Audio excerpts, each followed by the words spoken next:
Hola a todos, como bien comenté en el otro vídeo, hoy me gustaría hablar sobre el aminoácido L-carnitina.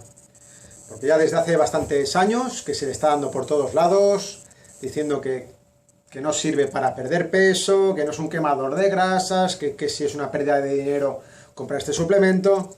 Entonces yo voy a mostraros que siempre aportado con criterio, en los momentos adecuados, nos va a servir para mucho. No solo para perder grasa, sino para otras funciones cardiovasculares, cognitivas, etc. Bien, empecemos primero de todo por valorar dónde encontramos este aminoácido. A través de los alimentos, de procedencia animal o vegetal. De procedencia vegetal siempre habrá muy poca cantidad, es decir, los vegetarianos, personas que no coméis carnes, tendréis que vuestro terapeuta, experto en ortomolecular, valore cómo están las reservas y niveles de ese aminoácido para que no tengan luego consecuencias negativas. Y luego de procedencia animal, pues tiene mayor cantidad, carnes, pescados, lácteos. Luego también podemos biosintetizar a través de dos aminoácidos esenciales, que es metionina y lisina. Nosotros cuando ingerimos proteína, esa proteína se tiene que hidrolizar, se descompone en polipéptidos, oligopéptidos, tripéptidos, dipéptidos, hasta convertirse en aminoácidos, y esos residuos de lisina tienen que ser sometidos a tres reacciones de metilación consecutivas para poder luego biosintetizar L-carnitina. Por eso es importante el aminoácido metionina, porque es el responsable de esta metilación. La metionina es un aminoácido esencial que, en su proceso de transulfuración, que es una ruta metabólica muy larga, un camino muy largo, el primer paso es la producción de SAMe, S-adenosilmetionina. Ese SAMe es un donador de grupos metilo en más de 40 reacciones bioquímicas en el organismo. En este caso, la L-carnitina también interviene en otros aminoácidos como el triptófano para producir serotonina, melatonina, etc. Pero aquí en lo que nos concierne en este caso es en esos residuos de lisina para facilitar esas reacciones de metilación. Bien, hemos visto de dónde procede este aminoácido, tanto de los alimentos como de la biosíntesis, y luego una vez es biosintetizado, ¿dónde va ese aminoácido? Bien, va al torrente sanguíneo, el torrente sanguíneo va músculo cardíaco, músculo esquelético, hay una proteína transportadora de membrana que es la que coge ese aminoácido, lo introduce para aumentar las reservas, que es la proteína OCTN2 o CTN2. Bien, ese aminoácido ya está ahí en sus reservas para ser utilizado en los momentos que el organismo lo necesite. ¿Qué funciones tiene la L-carnitina? Aparte de tener funciones a nivel cardiovascular, funciones a nivel cognitivo, cuando esa carnitina se le introduce un grupo acetilo, la acetil de carnitina tiene la capacidad de atravesar la barrera hematoencefálica, aumentar la producción de energía como antioxidante, para producir la acetilcolina, mejora la memoria, tiene muchas funciones, pero ahora nos centraremos en la L-carnitina, la forma L-carnitina, en los aspectos de pérdida de grasa, ¿vale? Pérdida de grasa, de peso, y centrarnos en lo que es la beta-oxidación de los ácidos grasos. En este punto, con la intención de tomar ese aminoácido para perder grasa, que la gran mayoría de personas que toman este aminoácido es con esa intención, luego también hay personas que tienen problemas cardiovasculares para aumentar las reservas de esa L-carnitina, para producir una mayor cantidad de energía en el músculo cardíaco, pero ahora nos centraremos en esa parte, la parte de pérdida de grasa. Y para eso necesito explicaros de una forma un poco resumida la bioquímica de los ácidos grasos para que luego comprendáis la importancia de esa L-carnitina como transportador. Ya que no es un quemador de grasa, que la gente dice, no, la L-carnitina no es un quemador de grasa. Muy bien, chaval, no es un quemador de grasa, es un transportador. Entonces, los ácidos grasos encontramos de menos de 10 átomos de carbono, que estos son los que entran directamente a la mitocondria sin necesidad de ese transportador L-carnitina. Luego hay ácidos grasos de 10 átomos de carbono a 20, que estos sí que necesitan la L-carnitina.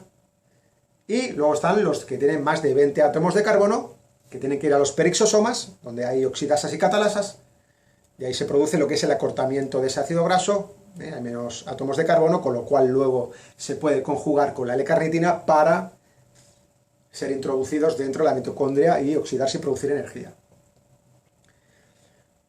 ¿Cuál es el problema? ¿Cuál es el problema de que las personas tengan la idea, el concepto erróneo de que la L-carnitina no sirve? Bien.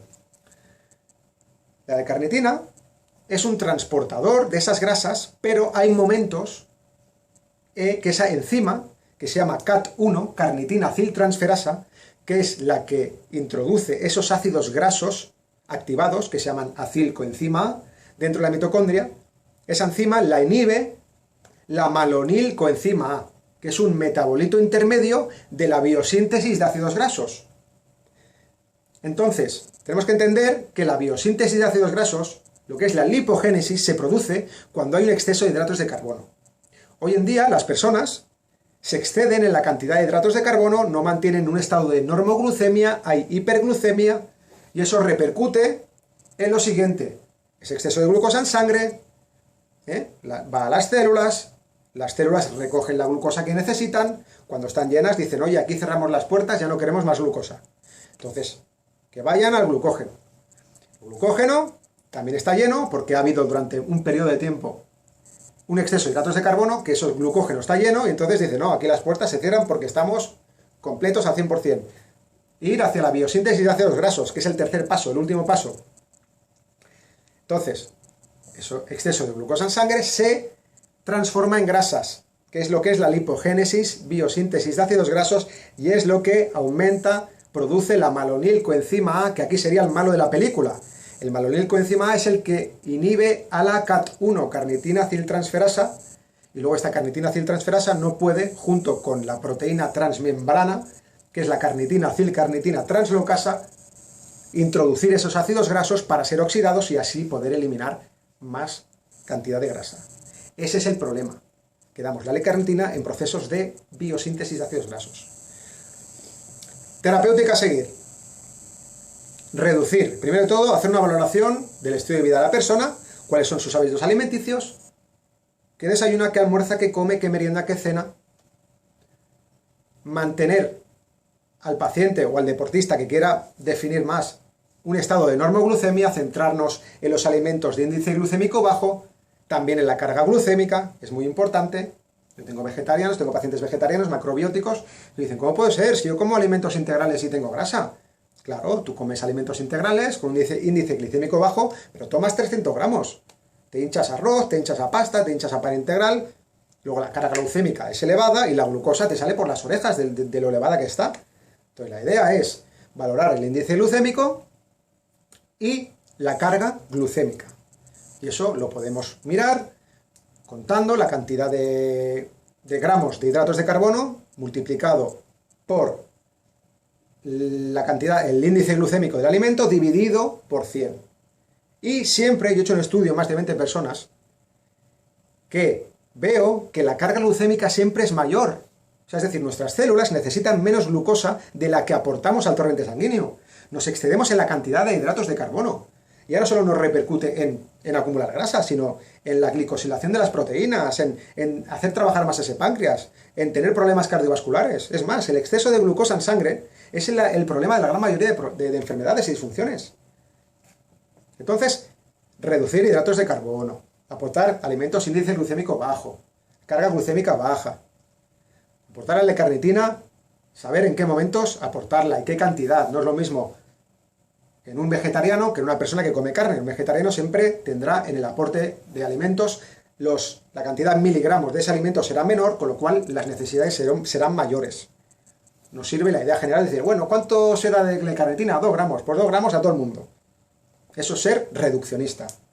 Lo que hacemos la ortomolecular es comprender en qué estado bioquímico se encuentra nuestro paciente para restablecer ese orden, esa disfuncionalidad, tanto si está en exceso, ¿vale? Personas que, por ejemplo, tienen exceso de cobre, deficiencia en zinc, reducir ese cobre, aumentar el zinc, o si hay deficiencia.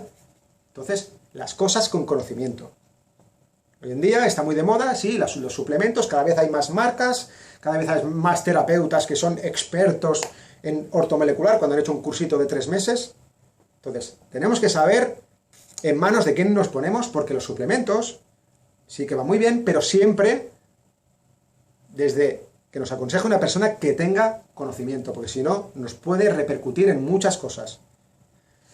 Bien, seguíamos con lo que es la explicación, ¿no? L-carnitina, aportarla en ayunas, es mejor, porque ha habido 6, 7, 8 horas o 9 que la persona no ha comido, los niveles de glucosa en sangre están bajos, no se está produciendo la beta-oxidación, la manolicoenzima A está durmiendo, la CAT1 no puede hacer su trabajo.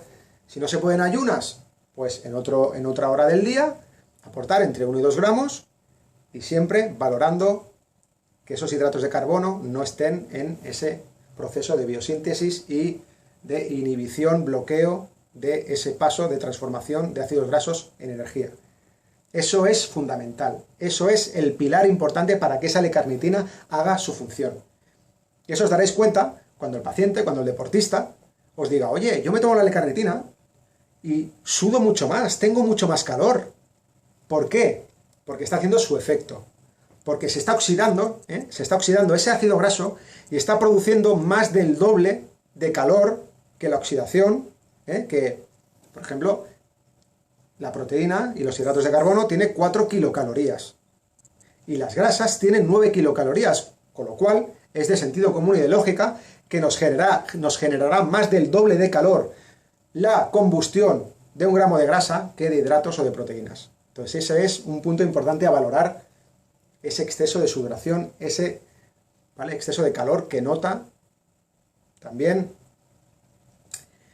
los alimentos, valorar cuáles son los alimentos, los vegetarianos y los cofactores. Como bien os decía en el otro vídeo, que las personas que tienen estrés, que tienen problemas a nivel hepático, la vitamina C estará baja, pues valorar en qué situación se encuentra vitamina C, de vitamina B3, de vitamina B6, de hierro, aportar esos cofactores, aportar esos aminoácidos y que esas reservas de glucógeno estén en un estado óptimo para lo que os he contado a nivel de pérdida de grasas, para producción de acetil L-carnitina, ¿vale?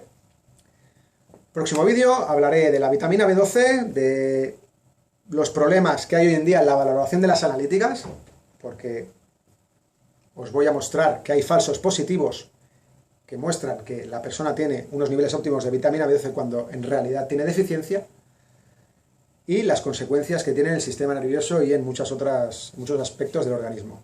Espero que os haya gustado el vídeo y hasta la próxima.